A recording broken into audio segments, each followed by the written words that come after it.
What's good, everybody? It's your boy Will. Today's video I'm going to be showing you guys the best center build in NBA 2K24. This is going to be the build that I'm using for Proam. A lot of people have been asking to see the build, so I figured I'd come out with this video. I'm also going to be talking about the best attributes and badges that you should be striving to get on any center build. So if the one that I made isn't necessarily fitting to your playstyle, or if you'd like to try to do something else, basically going to tell you guys what stats actually matter and what you shouldn't put on a build, kind of what is trash. If this video helps you guys out, make sure you like, comment, and subscribe. I'm going to be making videos like this all year. For those of you who have not heard of me, last year in NBA 2K23 I was the winningest center in competitive Pro-Am on PS5 before the NBA 2K League started, so I made the most money out of any other center in the entire world. I definitely know what I'm talking about when it comes to these builds because I've been playing this game for way too long. And I'm also not somebody that likes giving Ronald and Mike weighing $100 for multiple builds, so I'm definitely not trying to waste your guys' money. Now, getting into it, left or right-handed is totally up to you. It's really just preference. I'm going to try to make this video very in-depth. I'm going to explain pretty much everything I can think of when it comes to making a center build. So for position, this is obviously going to be a center. Now for heights on centers this year, you're mostly going to see people going with 7'1", 7 foot, or 6'11". Unless they drop a patch to make the paint mashing a lot better, people will not really be using 7'2" and 7'3" like they were last year.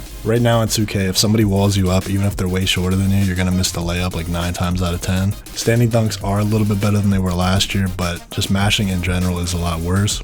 So for me in the beginning of the year, I was thinking of making the 7'1", but when I really tested out the builds and saw how the mashing was and saw kind of just how the gameplay is, I decided to go with the 7 foot. I feel like it's the perfect balance between being very fast as well as being big enough to defend the paint and get rebounds. For weight, you want to go with 248 pounds and you want to max out the wingspan to 7'10". The reason why we're going with 248 pounds is because at 246 is where you're going to get 90 strength, which gives you gold brick wall. On this game, you definitely want to try to get gold brick wall on any center build because silver really isn't as good as it was last year. And then I just put the 2 extra pounds on because you don't lose any speed. And then again for the wingspan, we're going to max this out to 7'10". Now if you're a lockdown power forward, center, anybody plays just defense and you're not trying to dribble, you definitely want to max out your wingspan in this game. It plays a huge part in rebounding and just defense in general. So laying steals, trying to rip the ball from people, trying to get rebounds, trying to contest shots. The wingspan is going to play a factor into all of that. The only negative of it is your 3-pointer is going down, but to be honest with you guys, in this game your 3-point rating only matters so much. Once you get your hot spots and all of your badges, you're going to be able to shoot just fine with the right shot.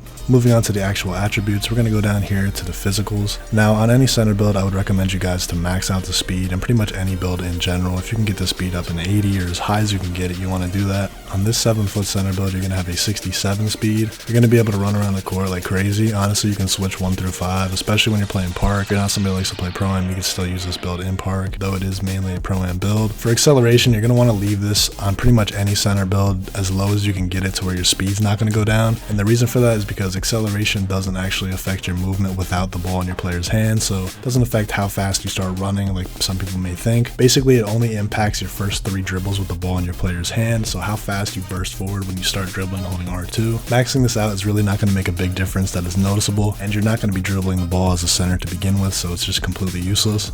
Moving on to strength, we already talked about this before. You definitely want to try to get 90 at the very least on any center build, in my opinion. Anyone that's even making a 7'1", I would still go with 90 strength. You could lower it. It's not like it's going to be the end of the world, but in this game, compared to last year, you're going to notice more often that you're going to get babied in the paint or just pushed out of the way on box outs. It definitely does play a little bit bigger of a factor than it did in previous 2Ks. With that being said, you're definitely going to want to put it as high as you can get it. I would recommend you to go with 90. There's going to be some people that go with 99 to get Hall of Fame brick wall, but that does take a ton of attribute points, and I really don't think that's worth it right now. Now, vertical, this is another essential attribute that we really want to get up. Vertical in this game is honestly going to play a bigger factor in getting rebounds than your actual rebounding stats in a lot of cases. There's a ton of animations where your guy's just going to sky up for a rebound, and it's definitely tied into the vertical from what I've noticed. My recommendation would be to get it as high as you can. If you're not going to go with a shooting center and you have the extra attribute points, I would definitely max this out to an 83. But for my build, I went with an 80 because that is where you get gold chase down artist. And then last but not least in this category, we're going to go with stamina. We're going to put this all the way up to a 92 because that's going to give us silver workhorse. Workhorse is really important in this game because whenever there's a loose ball, you're going to get a speed boost to it. You already have a 67 speed on this build, and for any center in general, when there's a loose ball, you want to be able to be getting to it as fast as possible. It's also going to help you when there's a rebound that goes pretty far. You guys are going to get a speed boost to that, and also just stamina in general. You don't want to have low stamina while you're playing. Moving on to close shot. Now for my build, I went with an 81 close shot. I did this so I could get silver fast twitch. Fast twitch is definitely one of the more important finishing badges just because you want to be able to go up as fast as possible in this game. Like I said, the mashing isn't the best, so any advantage you can get with going up quick, you definitely need it. I would have liked to get gold or Hall of Fame fast twitch if possible, but for that you're going to need a 90 close shot or a 92 standing dunk, and the way that I set my build up, neither one of those things is realistic. If you guys are making an inside center though, I would definitely recommend you to try to go with 92 standing dunk to get that gold. The only time that I would really recommend a high close shot in this game the way it is right now is if you're somebody that likes to post hook a lot. Otherwise it's really not needed to go that high like it was last year. For driving layup and driving dunk, these are both tied into verticals, so we're not able to lower them anymore. If I was able to do that, I probably would just lower the driving dunk down as low as I could get it, with like a 50 or a 60. Driving dunk really isn't all that great in this game. You're going to notice in a lot of situations, even if you have a pretty wide open dunk, that a defender is able to just chase you down and take you out of the animation. The highest I would put my driving dunk right now is about a 75, and I did think about doing that, but playing on this build I've noticed that really driving dunks aren't all that prevalent, and you're also able to just do fine with the 65 driving dunk. Your guy can dunk everything. Most dunks in this game are just going to be basic one-handers that you want to finish as quick as possible, and the 65 is plenty good enough for that. Again, if you want to go with the 75 driving dunk, you could do that to get bronze posterizer and bronze slithery. Now for standing dunks are definitely better in this game than they've been in previous 2Ks, especially last year. You're going to notice that you definitely get a lot more contact dunks, especially if you're playing park or a 3v3 game mode. There's just a lot of contact dunks in general from standings. With that being said, you're definitely going to want to put your standing dunk to at least an 80. That's where you get the big man contact dunks. Personally, I went with an 81 standing dunk just so I could get silver rise up. You're also going to get silver precision dunkers, so if you're someone that can get used to dunking with the right stick, you're going to get a boost to all of those. But the silver rise up is really nice. You're going to notice that you get even more standing dunks than just having it on bronze, and with it only being an extra 1 point, it made sense for me to just go ahead and do that. If you're making an inside center, I would recommend you to probably go with a 90 standing dunk, get it even higher so you can get more contact dunks, and then a 92 is where you get gold fast twitch, so if you wanted to get that as well, that would be really good. And for post control, this is going to be a 46 directly linked with the close shot. I like to do post hooks a lot, and they're definitely still viable with an 81 close shot in this game. From what I've tested, I played Proam against some of the best players in the world. You can definitely still post hook if you're open.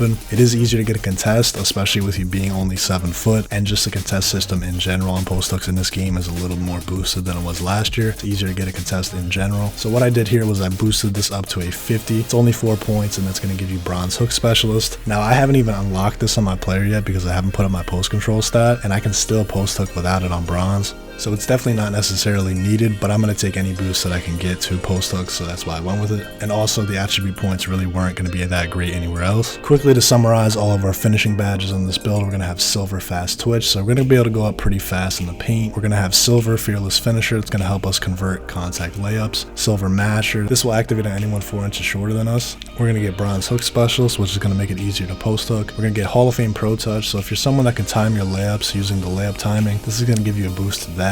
It also pops up on every post hook, so I have a feeling that it definitely boosts those like it did in 2K23. We're going to get gold giant slayer, which really isn't all that great because we're already 7 foot, and then we're going to get bronze spot finder and bronze whistle, which, you know, aren't too bad to have. And again, the 81 close shot is plenty in this game. People are going with 70s, they're going with 73 close shot. You really don't need a lot of close shot just because even with a 90, you're going to miss a ton of layups that you shouldn't. Driving layup and driving dunk really aren't all that needed in this game either, in my opinion. If you want it, I would go with a 75. Otherwise, I would just leave it at a 65 like I have it. You still get dunk packages that are good enough to finish in traffic. The 81 standing dunk is solid. We're going to get the contact dunks. We're going to be able to finish under the rim when we need to. And then the post control at a 50 to get that hook specialist. Now, if you're someone that's making it inside and you really want to be a post scorer, I know there's going to be somebody in the comments that says why you only have a 50 post control on the center build. It's really not that overpowered in this game. You could have a 99 post control and you'd still get babied sometimes when you definitely shouldn't. So for that reason, it's really not all that great. If you really want to have post control, I would go with a 75 or an 85. I really wouldn't go much higher than that. Now moving on to the shooting stats, this is going to be a popping center. The reason for that is because when I heard in the beginning of this year that you're going to be able to choose your takeover whenever you get it, so you can pick any takeover you want, you can pick physicals, you could pick sharp, you could pick rim protector, whatever you wanted. I thought to myself, if it's easy to get takeover and you can pop a sharp takeover whenever you want, and you already have all these other stats like an inside center, I really see no reason not to make a popper unless you were just absolutely terrible at shooting. So I went ahead and I maxed out my 3-pointer to a 74. You can get away with having a a 70 3-pointer as well, but I think that you should probably put it as high as possible just because you want to be able to hit open shots. Anything that can increase your green window is definitely needed in this game because it is a little bit harder to shoot than it was last year. Right now I'm probably shooting around 50 or 60%. The key is having the right jump shot. If you use a bad jump shot, you're going to shoot literally 20% in this game. We're going to go ahead and leave the mid-range right here at a 59. I was thinking about upping my mid-range, but I feel like you lose a ton of attributes trying to do that. And when I really thought about it, I already have the 50 post control and the bronze hook specialist, and I can green any post hook if I'm open. If I catch it in the mid-range, I'd rather just post hook and get an automatic green pretty much than I would shoot a mid-range. The only other negative I can think about with this is when you pop to the 3-point line, your player accidentally takes a step in and you shoot it, and then it's a mid-range and your stat is lower. I kind of figured that I'd just brick every single time that happened, but what I've noticed in this game is even with a low mid-range, there is still a chance to green it, and it's really not all that difficult to just not shoot a mid-range when you realize your player stepped in. For the shooting badges that we get, we're going to have silver catch and shoot. This is going to activate on any catch and shoot shot and give us a direct boost to our 3-pointer. Silver claymore, this is going to give us a boost when we're spotting up, so more often than not we're going to be spotting up and then catch and shooting, so we're going to get 2 boosts on top of those things. Also going to have bronze corner specialist, so any corner shot is going to get a boost. Bronze blinders, this is going to negate contest from the side of our player. Being that we're already 7 foot, it's pretty crazy that we're going to get any type of badge like this. Bronze green machine, this is going to activate after a few greens in a row. It's going to give us another boost. Silver guard up, this kind of works like Deadeye where it's going to help negate contests of people jumping directly in front of us. Bronze open looks, this is going to give us a boost on open shots. So we're going to have this catch and shoot and claymore all activating. And then we have silver comeback kit for when we're trailing in games. Like I said, shooting is more difficult than it was in NBA 2K23, but once you guys get all of your hotspots, so you need a hot all around the court, you can also get 2 lethal hotspots now. We're going to get an even higher boost. You can get those by playing career or by doing the shooting drill in the neighborhood. Definitely need all your hotspots, you need all of these badges, and you need the right jump shot. I'm going to come out with a jump shot video showing you guys what I use. With all of these things though, it really isn't all that difficult to shoot. A lot of people say it's really hard to shoot, but I've been shooting very well playing competitive Pro-Am. And lastly, for free throw, we're going to put this up to a 60. Having a 60 is good enough to green your free throws as long as you have a thumb on your hands. You are going to miss some, but I feel like it's not worth putting that many points into it just because you can't green a majority of them. I wouldn't go any higher than around a 65 or a 70. Now for pass accuracy, I believe last year on NBA 2K23 I had a 75 all year. I feel like there's a lot more animations that are just absolute trash when you're throwing the break. What I would recommend you to do is go with an 86 or a 92 pass accuracy. For my build, I went with a 92. The reason for this is because I wanted to get Hall of Fame break starter. 90 pass accuracy is when your passes stop getting any faster. What I mean by that is if you go to a 91 or a 92 or a 99, you're going to notice that your passes don't actually get any faster than they were at a 90. So going any higher than a 92 to me is kind of useless, but I've noticed that the Hall of Fame break starter is a very good boost over gold. I also noticed while I was grinding my badges that even just having a 92 pass accuracy and not having the break starter badge on more than bronze, a lot of my passes were terrible. So break starter as a badge is definitely very important this year. You should look to get it on gold or Hall of Fame. Having that 92 pass accuracy is going to allow us to just throw the ball around the court incredibly fast and also throw the break very well. The majority of scoring in this game right now is a lot of fast break threes, and with finishing not being that great and with you not needing that much defense or rebounding on this game compared to other 2Ks, I feel like having a high pass accuracy is really smart. Ball handle is linked to pass accuracy, so we're going to keep this at a 57. For speed with ball, we're going to go ahead and max this out to a 58. Speed with ball is more important than acceleration in this game. If you decide to go with having a 25 on a center build, you're going to notice that anytime you try to dribble, it's just absolutely terrible. It's going to be really hard to try to dribble past defenders. I would recommend you to go with at least around a 40, but I would probably say just max this out. Now for our playmaking badges, we're going to have Hall of Fame break starter, which is going to allow us to throw the break very well. We're going to have gold dimer, which is going to give a great boost to all of our shooters when we pass them the ball. We're going to have gold needle threader. Now needle threader doesn't really pop up as much as it did on other 2Ks, but you are going to notice that when it does activate, it makes it a lot harder to steal the ball. Gold relay passer is going to be like dimer for passing to someone that then gets an assist. You're going to have Hall of Fame special delivery. Honestly, flashy passes aren't really all that great in this game, but you're going to have it in Hall of Fame. And gold touch passer is really overpowered. It's going to give you a crazy boost to an already very fast 90 pass accuracy when you pass the ball after somebody passes it to you. So a lot of the touch passes where you catch the ball in the paint and you just quickly dot the corner or dot back to your point guard or shooting guard, you're going to notice are very fast. Now for the defensive attributes, interior defense really isn't all that great in this game. You can get away with having a 70,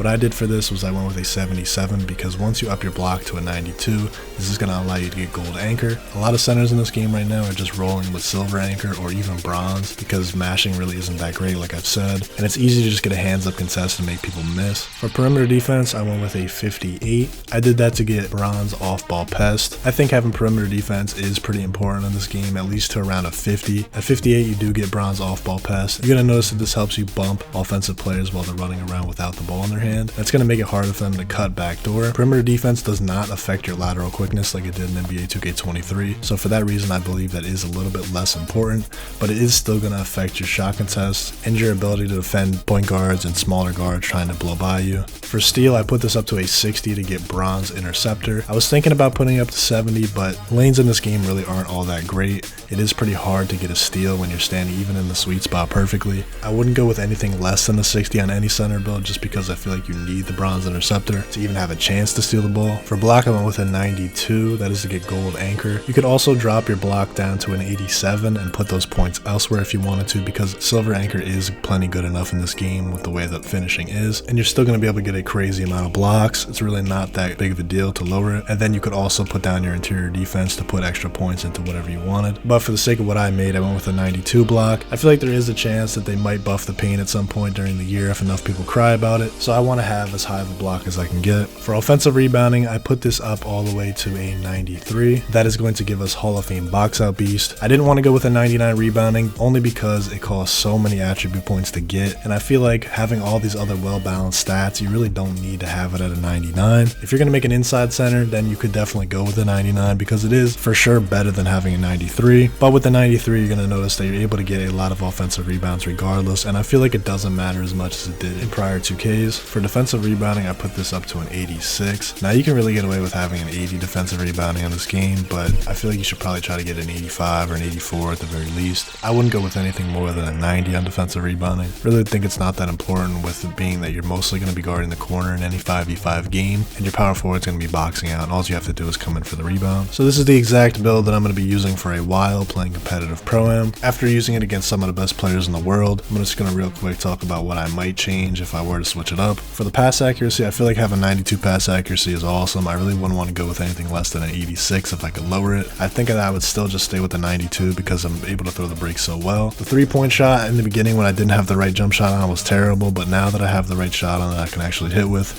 I shoot very consistently. I'm able to go 3 for 3 most games. It's really important to get all the hot spots and all of your badges. The finishing is good enough. Like I said, finishing in this game in general, even if you have a 99 close shot and a 99 standing dunk, you're going to miss a lot of things that you shouldn't. So for that reason, I felt like it really wasn't worth investing a ton of points into it, knowing that I can already pass so well, rebound, play defense, and shoot. Having an 81 in standing and close shots can allow us to finish well enough. For the defense, lane steals are already pretty trash in this game, so I felt like having higher than a 60 steal wasn't needed. Same thing with perimeter defense. This doesn't affect lateral quickness anymore, so it's not incredibly important to max out. Interior defense, like I said, you could lower this even more if you wanted to, but I kind of like having the gold anchor just because I feel like there is going to be a point where they probably buff the paint, and then I don't want to be on a build that has a lower anchor and have to make a new one. Same thing with the block. You can get away with having an 87 block or even lower, but I wouldn't go much lower than having an 87. This is going to help you get more blocks in the paint for sure. The 93 rebound is to get that gold rebound chaser. We're also going to have gold pogo stick, Hall of Fame box out beast, Hall of Fame post playmaker, the bronze interceptor we talked about, the silver workhorse, and bronze lockdown. So we're going to have enough defensive badges to be very good on defense. Playing in park in this build, I'm able to switch onto guards and literally just guard them while they're trying to ISO because I'm so fast. You can really switch on every screen and just go ahead and pick up the guard if you have to with the 67 speed. You're going to have 90 strength, so you're big enough to not get babied in the paint, and you're also going to have 80 vertical, so you jump really high. So just all in all, this build is very well balanced, and I feel like it's going to be a viable option for the entire year. The only reason why I wouldn't go with a popper right now, the way that this game is being played, is if I just was terrible at shooting and I couldn't hit a shot wide open. But lucky for me, I've always been pretty good at shooting on 2K.